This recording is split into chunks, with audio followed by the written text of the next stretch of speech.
What's up, everyone? Welcome to the MadMen Pod, where we dive headfirst into the wild world of marketing campaigns, business strategies, and up-and-coming brands. I'm joined by the king of caveats, Samir, an executive at a marketing firm, the short king of Disney and LVMH, Salim, a B2B marketing executive, and yours truly, Adil. So we kicked Sarah off the pod. She stole too many hearts, guys. There was a lot of people that were saying that you guys need to kick Salim off and replace him with Sarah. We weren't having it though. But no, seriously, Sarah did a great job. And Sarah, we thank you for your time. We'll definitely have you back on. But we got a lot of great things to talk about. It's a really good pod. We're talking Trader Joe's, GNC.com, and Bobbi Althoff, amongst a lot of other topics. But my challenge for myself today is to not talk about Gen Z or Kane footwear. Apparently, I'm doing that a lot. But you can't talk about Kane footwear. You finally got some recognition about those guys. They finally showed you some love on social media. And you're not going to talk about them? Yep, I'm not going to talk about them. That's my challenge. Until they pay me. I want to do the Hulu has live sports thing and have Kane pay me for it. Hey, Samir, Salim hasn't listened to your deep dive yet. Oh, so you're trying to change the topic and blame me on it? Come on, man. I worked really hard at that segment. Dude, it was a good one. I'll catch up. I'll listen to this in the next couple of days. You got my word. Before this pod goes live, I've heard it. Yeah, if you guys didn't hear it, Samir did a really good deep dive, separate solo about hip hop and the influence on culture and marketing. So it was really, really good. It was weird. All you myself, it just didn't feel as normal as it does talking to you guys. But it's nice not to be interrupted though here and there. So that was good. Well, good thing is that we're going to be doing a live episode. The three of us. Salim is coming to Dallas. And so we're going to try to figure out a way to record something in person while he's up here, and it'll be fun. We'll get to see Salim in the flesh. And he's actually not a short king. He's got a good average height. All right, let's jump in, guys. Men go mad. He's gone mad. MadMen. You're mad. The man's mad. MadMen. I'm mad.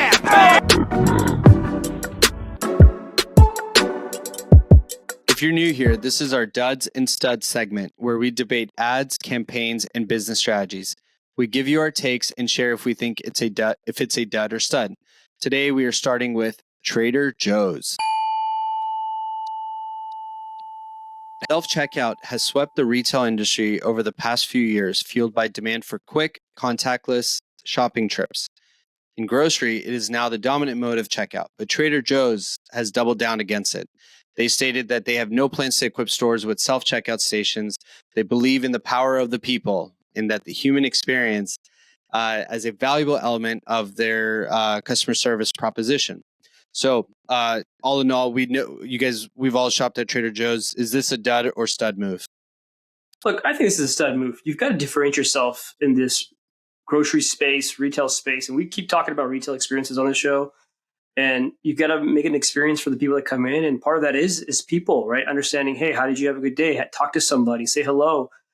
Hey, we couldn't find something. If you're on self-checkout, you can't find something, or hey, you came in for X or Y product, strawberries, and I can't find strawberries or pasta sauce or this specific sauce. And how do you find that out, right? You barely can find people on the floor. Like every time I go to any place that has mostly self-checkouts now, even HEB, I was just there today. I mean, if I can't find something, I got to go find somebody.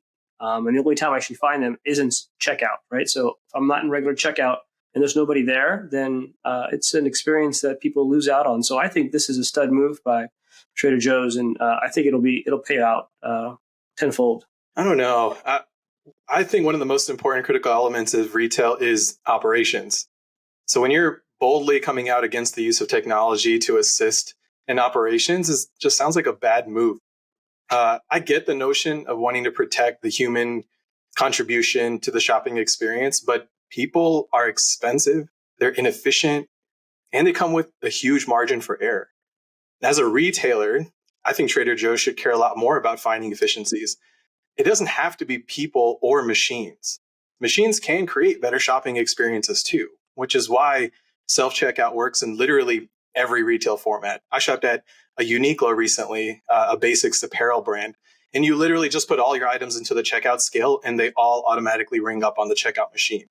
Amazon Go, completely eliminating the checkout station and just walk out with your items. These are still excellent customer experiences. These are still prime shopping experiences. But going out and just completely eliminating the possibility of technology to help with your operations or to even help your people, I feel like it's just setting you up for failure. Trader Joe's even refuses to invest in e-commerce. Like, I mean, come on, Trader Joe's, like, you have to get with the times. You can fight all you want against technology, but you can't win fighting against shopper expectations. They're learning about what all this technology does for them and all these other retail outlets. And if you just blatantly refuse to participate, you just become so much more of an outlier to what shoppers are expecting in a retail environment. I think they've just shut themselves off away from technologies. Look, I just want to be as happy as a Trader Joe's cashier, guys. They have unlocked the key to happiness. Trader Joe's has my heart. I'm not going to say, like, I see your point, Samir, that it's not about the self-checkout, but it's about really turning your back on efficiency and technology. I get all that. But while the world is becoming more and more digitally connected, like, the in-person connection is going away. And we're all longing for that. Wouldn't you guys say? I mean, I think it's a great PR move to not only just announce it, come out right and announce that, hey, this is our commitment. But it's PR on one side, but it's also a great commitment to their fan base. This is their X factor. I mean, not being e-commerce, being in person, giving that human to human, face to face interaction is their X factor. And look, Trader Joe's is not an overwhelming place to shop. You can easily go in and come out within 10, 15 minutes if you want it, right?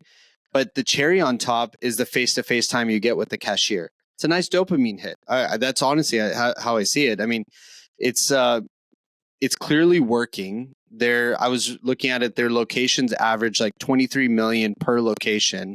Their model works. On a square foot basis, they bring in twice the revenue of their competitors. I mean, that's huge. So yeah, Amazon, like the whole palm thing that they did at Whole Foods, super cool, kind of creepy, but super cool. I didn't see Uniqlo, but I did see Zara. They have like a really cool self-checkout station that's a game changer. It's really nuts. You just kind of put it in this big bin and it just tells you what you have in it, and you have to confirm and you have to individually take the sensors off, which was annoying, but I still enjoyed the experience because it was different. But Trader Joe's just upped the ante. They said you can go shop with robots or you can come shop with people. And that's conviction, my friends. Like, that's awesome. So, really, while I'm saying this, I'm thinking about it. I should hire a Trader Joe's cashier for my sales team. I mean, they know how to upsell anything. Like, I could be going in to buy bananas and I'll walk out with ingredients for banana pudding. It's nuts. So they're clearly doing something right. I think that's their X factor, is the human to human touch, and it's working. I don't know if that's just upselling at Trader Joe's or that's just normal grocery tactics of going in somewhere for milk and ending up with like a bag full of stuff, which all I wanted was milk.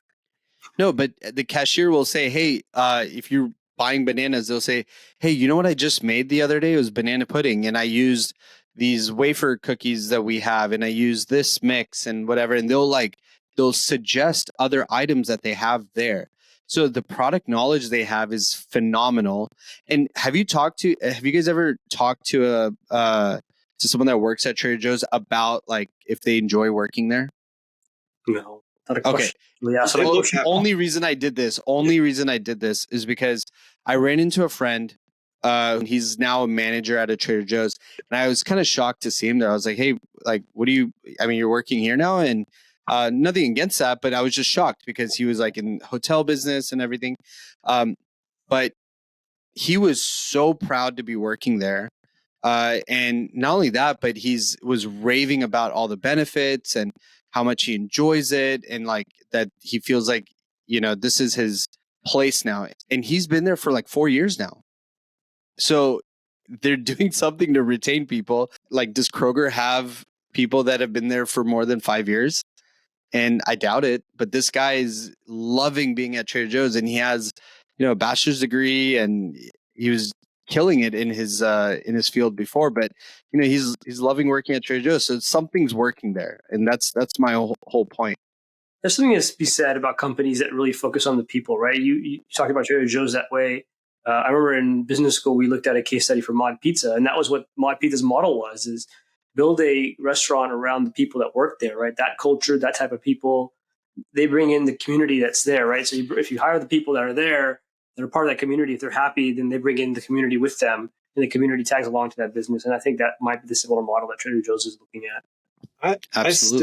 I still feel like the conversation about like human versus technology, it always ends up in sort of this, you're supposed to pick one over the other. I still think I'm in the camp of you can be happy with both. And I think when Trader Joe's just comes out and refuses to adopt any sort of automation, like they were poking fun at other retailers who are using inventory scanning robots and, like all of those kinds of things, like flat out anything on digital and e-commerce, they're just saying, no, it's not our game because it doesn't involve that human touch that we want. I just feel like there is a solution out there where you can have the benefits of both. I'm not saying Trader Joe's should go fully automated and only shop with robots and everything should be self-checkout. I still think human is a valuable part of the shopping experience, as it is in every retail outlet. But I guess I don't like the take of them completely refusing and objecting to anything technology because it can encroach on their people. And I think you're right that I think when Trader Joe's comes in and takes this stance, not only are they protecting their people's interests, but they're trying to make it a better place to work compared to their other retail competitors, right? Like if they want to use their people as a competitive advantage, you make a play that attracts the best talent. And the play that they're making is we protect our people. We care about people. We are one of the best places to work. And you can hear about our stories from anyone who works there. So come work for us. And to be honest, every Trader Joe's I've ever been to, they have phenomenal people working there. Like those are not people that you see working everywhere else. And there's a reason for that.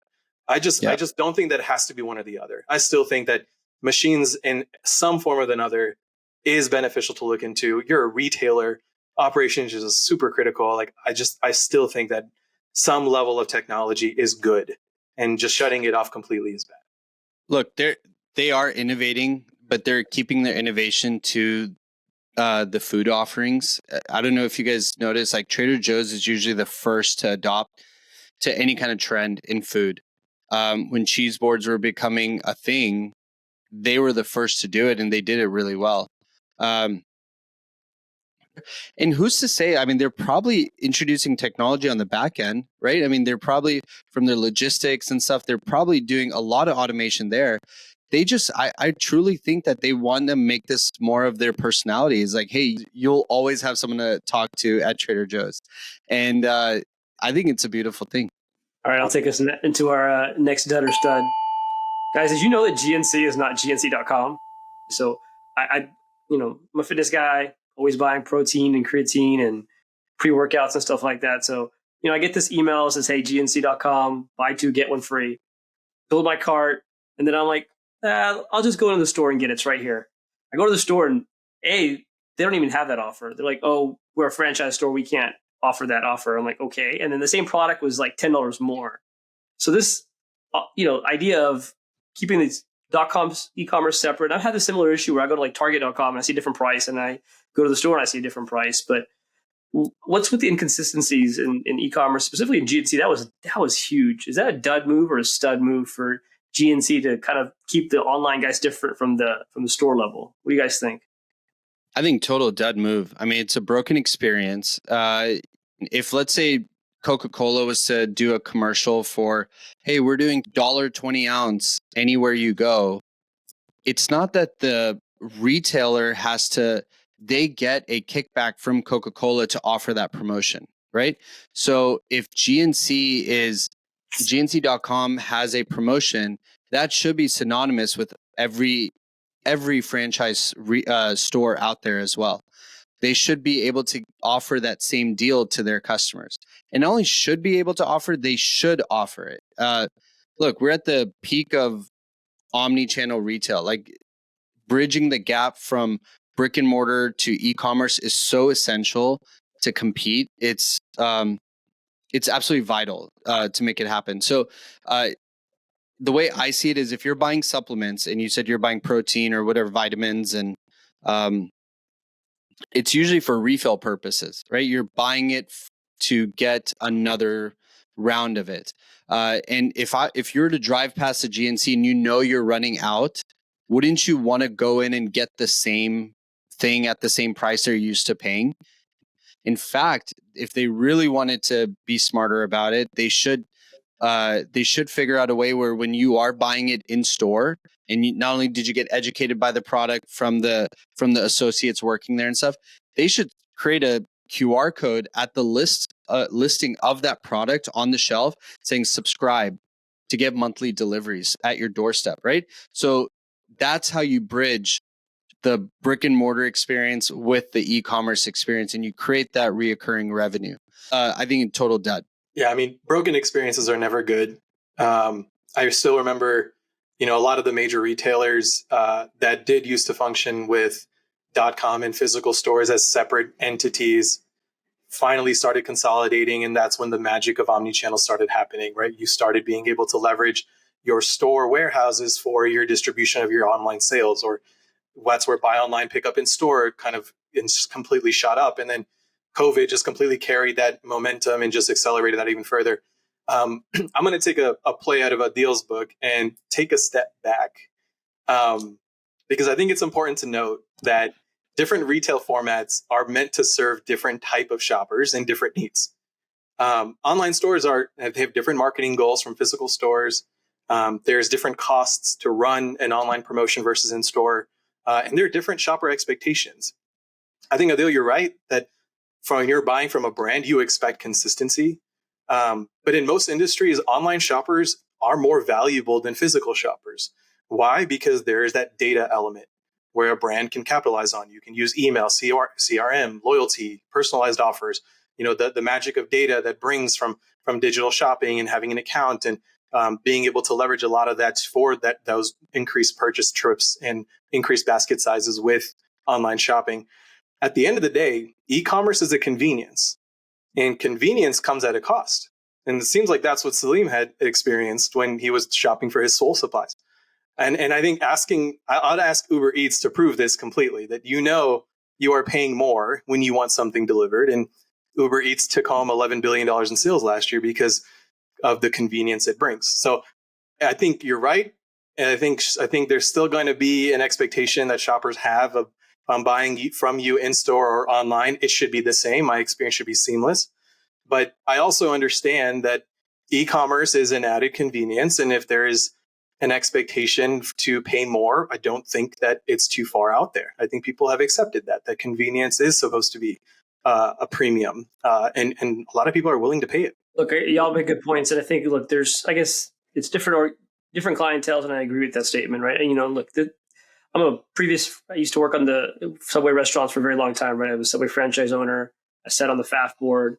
When we came out with campaigns that were regionally based, we had all the buy-ins of the franchise and said, hey, look, we're going to run this promotion. We're going to run 500 foot longs. We're going to run whatever that promotion is, and everybody should be on board, because that customer experience is going to be broken if they're not, right? And there's some that chose not to, and they struggled with customers being upset. But Subway had a brand following. People wanted sandwiches, they would go to another one, and they're so close by. GNC doesn't have that advantage, right? And in this specific scenario, they lost my business. I literally just got back home, ordered from Amazon, and got the same thing exactly the same day for pretty much similar price of what I was going to get in the store, somewhere in the middle between online and store. So I think they need to refigure this out. I think it's not happened at once, but it's happened before too, that we got to get the franchisee. If it's a franchise business, you got to get the franchise buy-in. If not, the new promotions are kind of worthless. I would say anybody we mentioned Target, we mentioned like kind of traditional grocery, who's done really well with that omni-channel experience, right? Like Target Drive Up, it's almost magical at this point at how simple that experience is. You see it in restaurant services, right? Like if you guys ordered McDonald's in the app recently, like it's pretty phenomenal. They're using your location to track when they need to start cooking your order. And that's how you know you're getting it fresh. Like that's pretty phenomenal, like integration of like e-commerce and mobile buying with the physical environments, and you're leveraging the strengths of both. I think Salim, you had mentioned in the Target deep dive before that all of Target's e-commerce pulls from store, right? Like that's all using store operations. Doesn't seem like GNC is doing that. Like it seems like they haven't like integrated in the way a lot of these like retailers have should be to leverage the strengths of their inventory. So I think there's a lot of retailers that are doing it right. It doesn't seem like GNC is doing it, but they're still maybe in a little bit of that mindset of like e-com just lives as a separate thing because it's a different beast. And it's a lot of sophistication to be able to integrate the two. Like I know it'll probably take a lot of effort, money, investment to be able to bring those together. Look, I do most of my shopping 90% online. Just the other day, Bath and Body Works had their like $3 hand soaps, and my wife was like, "Hey, can you pick them up?" And I'm like, "Sure." And I literally just went on the website, ordered them, and did store pickup. Like there was no way I was going to go into the store and look for soaps. I was just going to go down the list and just buy 10 of them and call it a day, right? And that's exactly what I did. That was seamless. I just went on the website. They had the same promotion they had in store and online. Bought it. Showed up at the store like 2-3 hours later. It was ready to go. I don't know. I think there's something here that's missing. If GNC keeps this up, they're going to be like Radio Shack. Yeah, deuces, right, Salim? So I think I'm not shorting it. I don't even do public trading. So I don't shop at GNC, so please correct me if I'm wrong. But I don't think they offer anything that proprietary that can justify the traffic. You just said you went to Amazon and ordered. I would have probably done that from the get-go, right? So GNC lost a loyal customer because they didn't have that offering. They need to simplify that. I think it's simple as that. All right, I'm going to take us into our next Dutter Stud. This one has to actually do with brands becoming so powerful and so popular that they just become part of common language, and now it's generic. I'll give you some examples. If you sneeze, you don't ask for a tissue, you ask for a Kleenex. When you have a cut, you don't say bandage, you say Bandaid.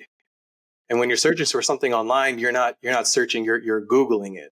And then the latest one, you don't call a taxi or a ride share, you Uber it. I think brands are spending so much money to get you to associate their brand with a particular product or service.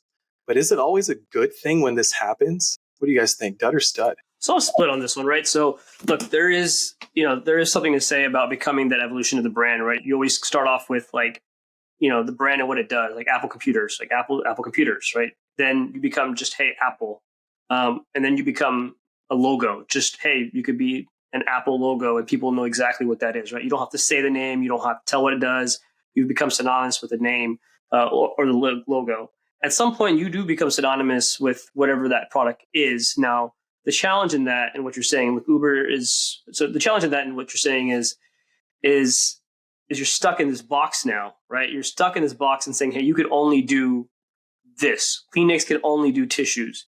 Uber can only do cars, taxis. However, their most recent campaign, they're trying to add groceries and grocery delivery to that list, right? So if you look at Uber's news campaign, they are focused on becoming synonymous with grocery delivery now. So you got Uber and then Uber Eats, which now is trying to be synonymous with groceries.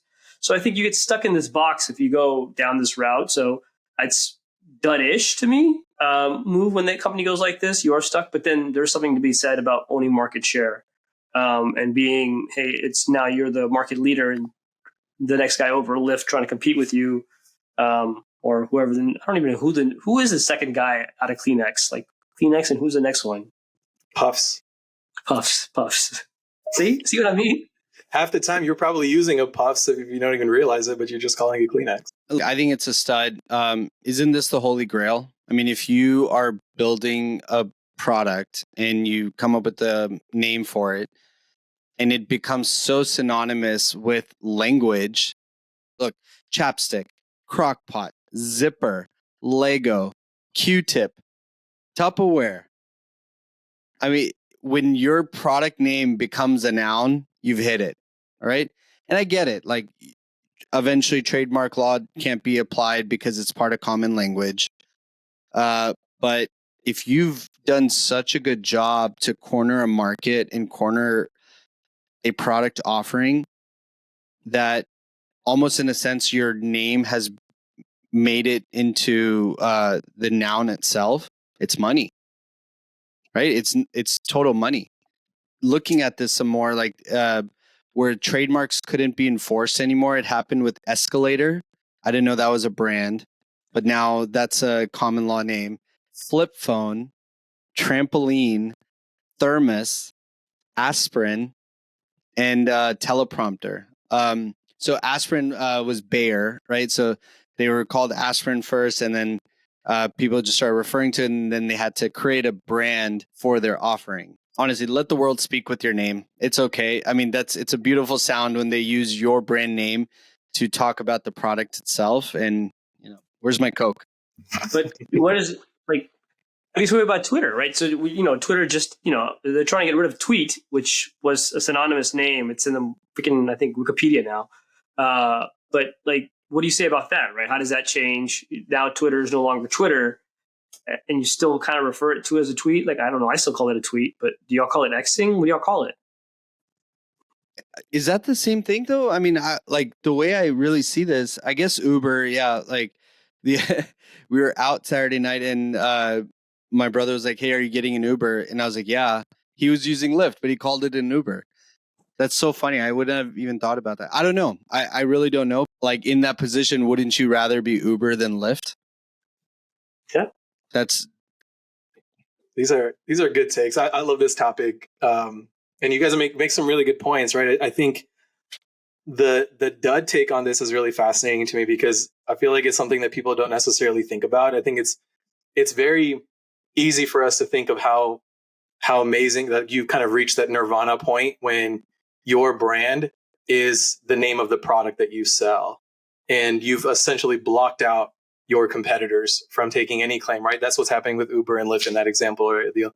But I can see that you could lose that when you lose that exclusive right to use that name, like in that list that you gave, right? Like if I was a CEO of Flip Phone, I'm furious that people are not even buying Flip Phone; they're buying other phones that flip, and even though they're asking for a flip phone, right? I think there's that top of mind, like brand consideration, brand awareness that ends up being like that primary metric that demonstrates it's a good thing.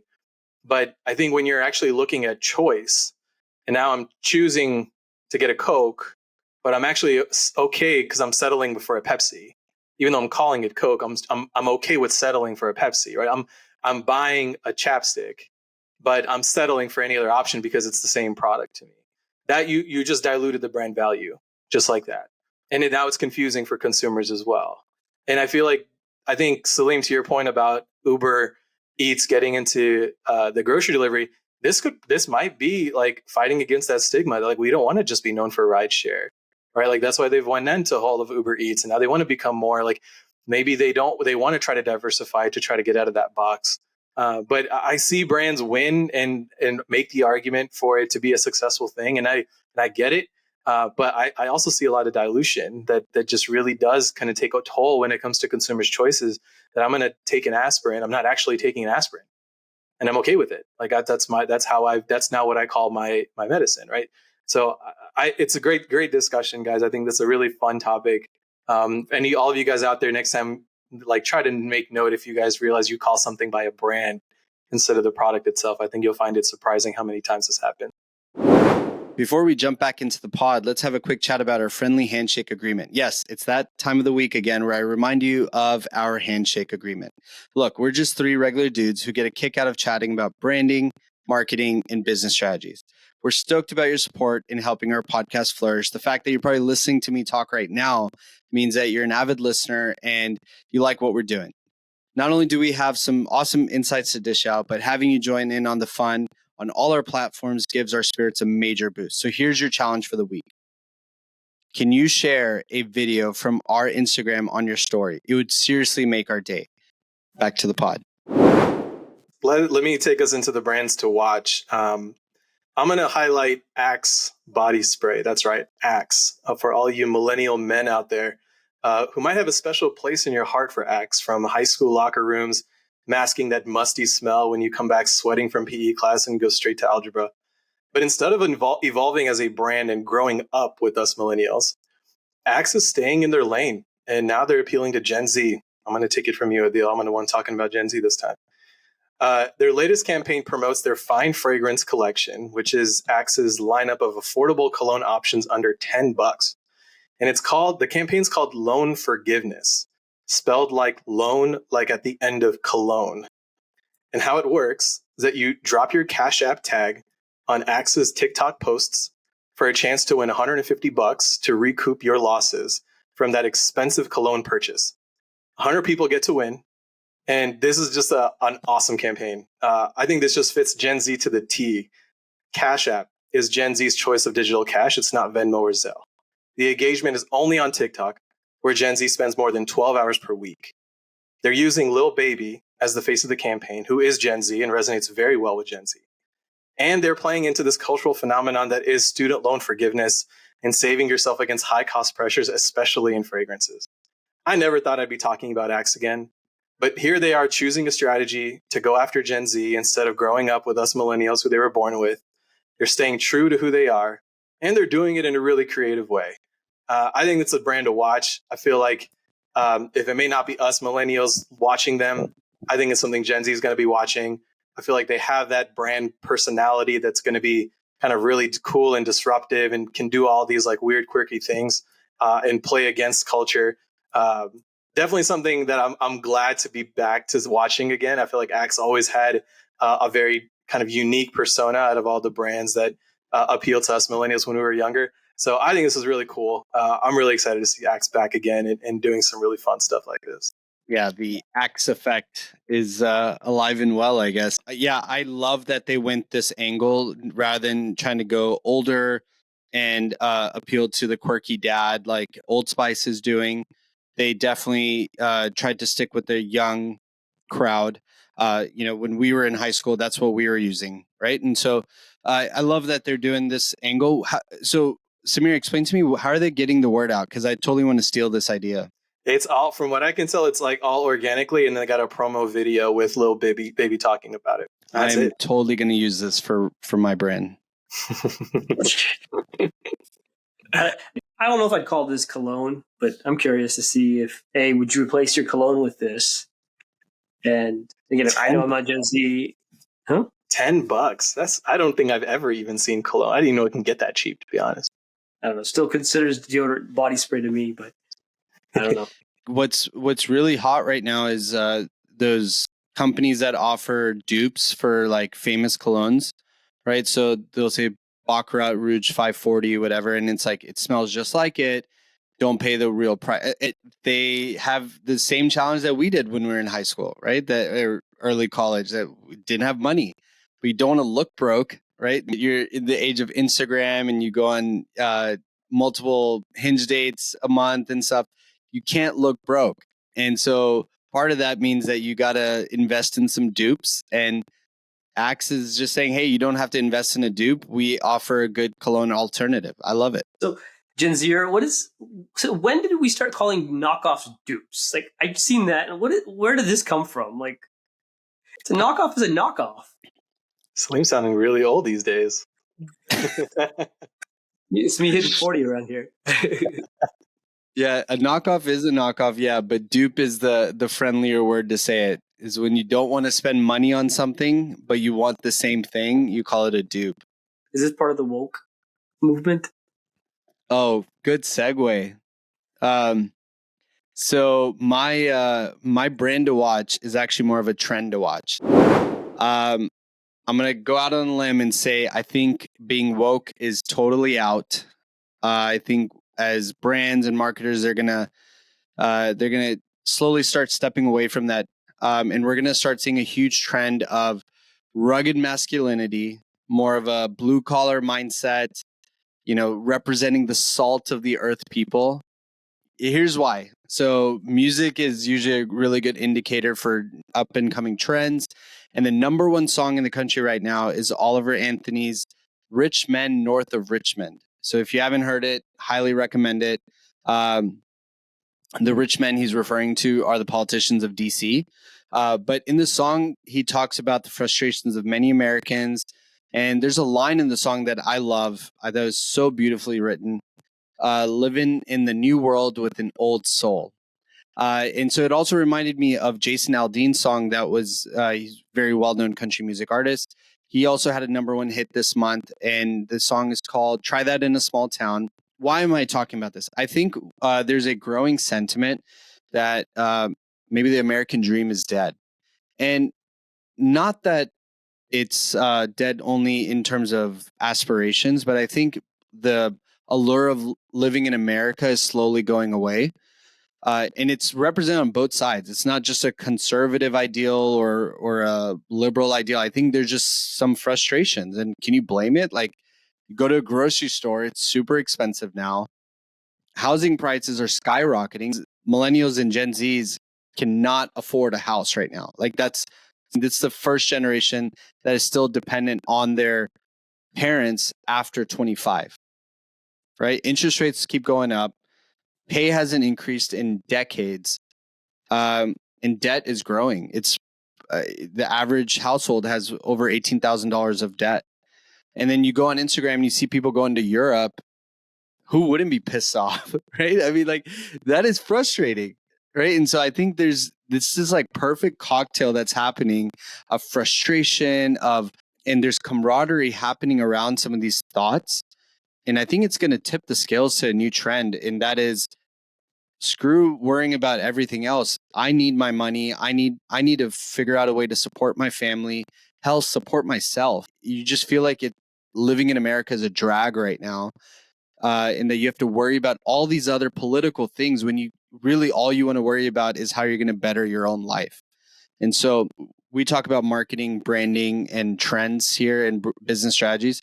So I think what we're going to see is a growing trend to talk about hard work, but that's also going to put some pressure on the people that are, creating these frustrating policies. And so I would love to see this tip this way, just because I think it's due. But I don't know. What do you guys think? You read Woke Inc. by Vivek Ramaswamy. I don't know how to say his last name. The presidential candidate, Woke Inc. He talks about how marketing plays a role in this. While some of this has gone so extreme that it's basically split the groups and saying, "Hey, look, it's instead of like bringing the community together as one, it's actually splitting people that are based on one reason for another to another." Right? You look at simple things like Snow White. I think it's trending, topic right now with Snow Disney. Me being anti-Disney, I guess, in a way. We keep talking about how they keep losing, and all the movies start bombing, especially when they start going more woke than they are. Right? Talk about the last couple of movies. Snow White's about to release, and there's a big controversy around why they changed Snow White, why they changed the storyline for that. They just didn't leave it as a classic love story, because sometimes you just need an escape, right? I think that's and that's what that movies are, right? Movies are an escape from what you want. And you look at something like Barbie that hit 100 million, over $1 billion, and it is kind of straightforward, right? Hey, this is what Barbie is. This is what Barbie's always been, and we're going to talk about that, right? So I agree with you. I think it is a trend to watch, and I think it is going to start growing more and more and more, and I think it's going to bring everybody together at one point. I mean, guys, look, the U.S. government pretty much confirmed that there's aliens, and no one cared because they're so busy trying to figure out how to pay their credit card bills. I'm curious to see how brands are going to be engaging with this kind of new phase in culture. Like, I think you're going to start seeing which brands are going to pick which side, for the lack of a better way to describe it.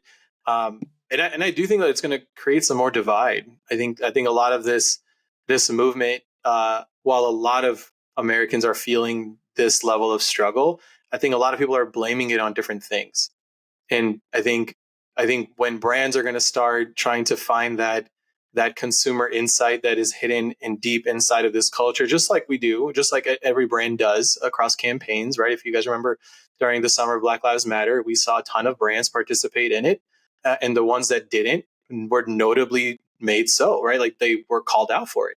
I think this is going to be another one of those things where, like, brands are going to have to choose which path to go. And I think there's that kind of that ruggedness that might come through in some of the tones of how brands are going to want to talk about it now. And I feel like the divide is just getting louder, but I think the divide has been there.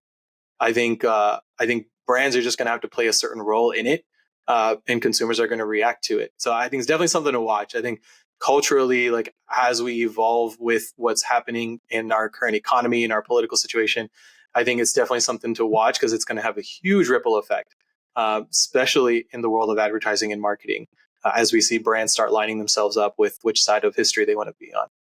So Samir, I actually kind of disagree, right? I don't think at this point, if we go down this role, this storyline, I don't think brands now have to pick a side. I think now they get to be authentic, right? I think we've always run into this conversation, and even especially on this podcast, right? About, hey, is a brand really authentically saying something or advertising something, or are they just being trendy, or are they just trying to pick a side? I think this allows them to be more authentic and say, hey, look, this is who we are. We are this company. This is the niche that we've built, and this is the kind of the customers that we cater to.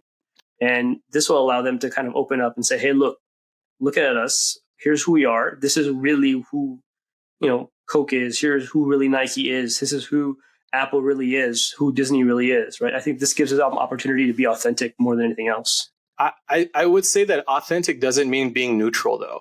And I think there's these divisive issues that are constantly being brought up in even the most random ways, right? I think we're seeing a lot of divide happen. We're seeing people come together too, thanks Taylor Swift, right? And I think there is, but I think that moment of authenticity, I think brands are going to ask themselves, who are they?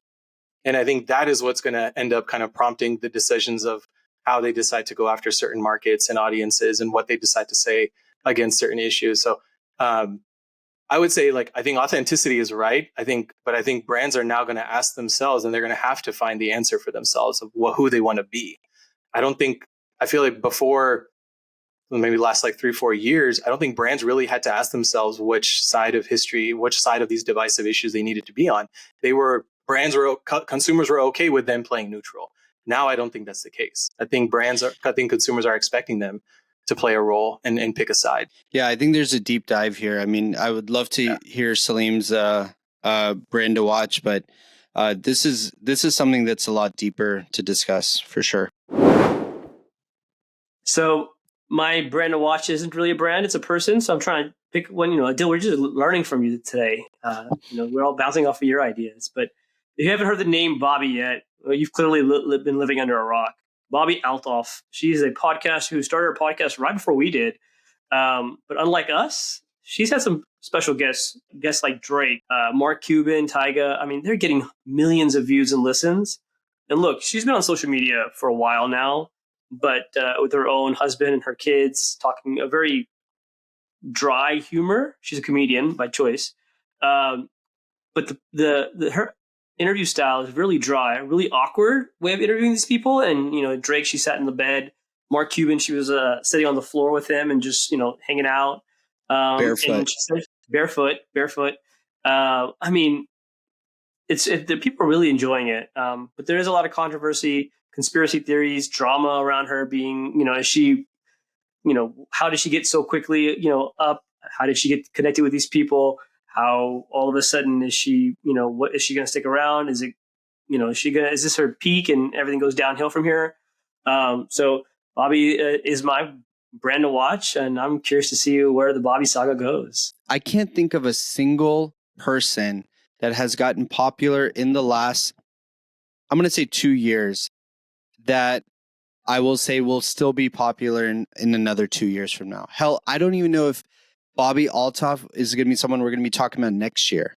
We saw the obsession with Alex Earl earlier this year, that famous influencer, right? Every brand was trying to work with her. Now you don't hear about her as much. There's no more George Clooney's in this day and age. Like when I remember in early 2000s, if you talked about Brad Pitt, you're like, oh, this guy is, for the ages. George Clooney, Jennifer Aniston, Angelina Jolie, like there's certain names that just will forever be enshrined in the American fabric. But I don't think any of these names will ever last. Very telling about us being a ADHD generation, right? We're like, we will jump onto someone, we'll raise them up, and then we'll see them downfall really fast. That always happens, but that happened with Jordan, that happened with so many people, but it did it over years. We're seeing this happen over months, if not days, like where we build them up, where everyone gets super excited about them, and then everyone gets sick of them. And then the next month, you're not even talking about them. So I totally respect that it is a person to watch. And I really want this for her because she's kind of has a unique approach to podcasting and interviewing.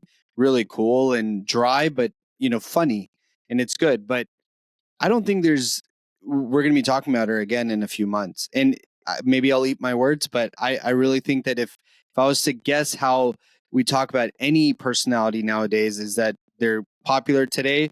In a couple months, we don't even remember their name.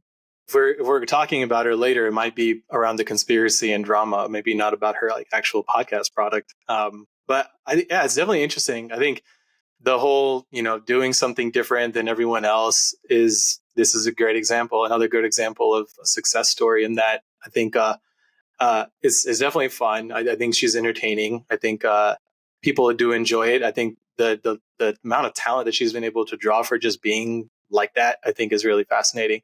I think you're right. I think there's something there interesting about like how we're not going to be talking about all these people who we see become famous so quickly and then die off so much quicker. I think like there's that, we talk about being TikTok famous, like that term referencing that tiny moment in time of when someone got their moment to shine. I think Adil, like you even like, what's the most views in one of your TikTok videos? What's the most views you've gotten on one of your TikToks? I don't know, like 3 million or something. Yeah, see that's a good enough. I think all of you guys out there would agree. That's a pretty good number to call yourself TikTok famous from moment to time. But I think this is just going to be ups and downs, right? I think we've just accepted that being TikTok famous isn't meant to be everlasting, but people still aspire to be it. I think people are okay with their 5 minutes of fame. I think those kind of like legacy players who rise to fame and it doesn't stick as much as these new guys do. It's kind of upsetting to see that. It's kind of sucks to see like, we're not going to see some generational talent kind of stay in the stars as long as some of the classic icons have. But it is nice to know that like there's going to be new people always coming into the light every time. I think things will stay fresh. Things will stay new. I think people will get new opportunities, and that leaves everybody with a little bit more of a dream to get their 5 minutes of fame. Look, I think maybe a topic for another day would be creator economy, and where is this creator economy going, right? Is this the downturn of the creator economy? And as people come and go, what does that economy look like? For another day. For another day. Well, guys, I think we should call it. I think that was a good day. Men go. Stay fabulous, guys. MadMen. Ciao. Bye. The man's mad. MadMen. I'm mad.